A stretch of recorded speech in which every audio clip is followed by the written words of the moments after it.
DC crime, new Washington Post poll out.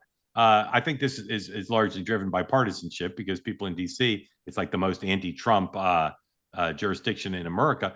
Here's the way the folks at Morning Joe dealt with the New York Times, the Washington Post poll.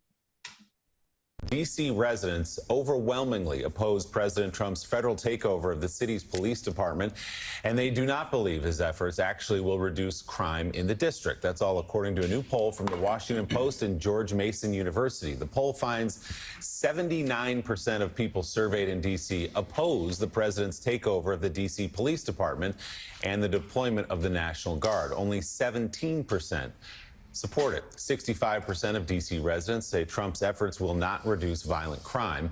When it comes to Congress passing a law to extend the federal takeover, an overwhelming majority, 77%, say they oppose it. No surprise, but nothing. That is the people of the jurisdiction in question. Larry? Yes. What happens next on this story?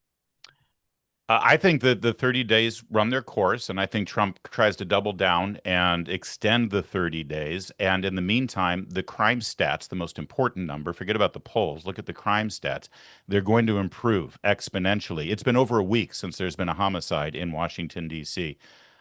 That's a huge development in the middle of the summer, especially. And on that poll, by the way, 17% are in favor of it. You know that Trump got 6% of the vote in D.C., so he's kind of tripled his support in the district. That's impressive. And you know, Drew, I know you have a lot of respect for Drew Holden. He dug deep into the numbers on this poll.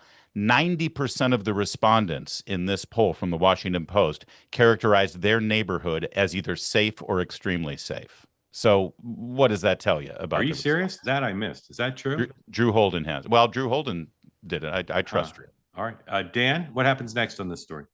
I think the question is, then what? So what happens after 30, 60, 90 days? And I think the second thing is what city is next? And I'm watching Chicago and I'm watching Philadelphia. Just happen to have two governors thinking of running for president. Yeah. Do they move in? And I keep saying to the Democrats, if I were to try to outflank them on this, then what? What happens once the National Guard leaves? What are you doing to keep cities safe? Yeah. Can I address real fast the other cities that this might happen in? It's going to be a red state with a very blue city. Look at Houston, maybe Dallas. That's what the governor will ask the president for assistance because the city is unmanageable because Democrats have been in charge for so long.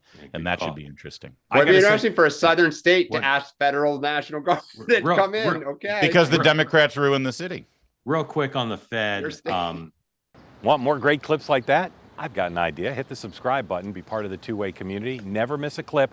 And you can always watch our full episodes, join them live. Go to twoway.tv.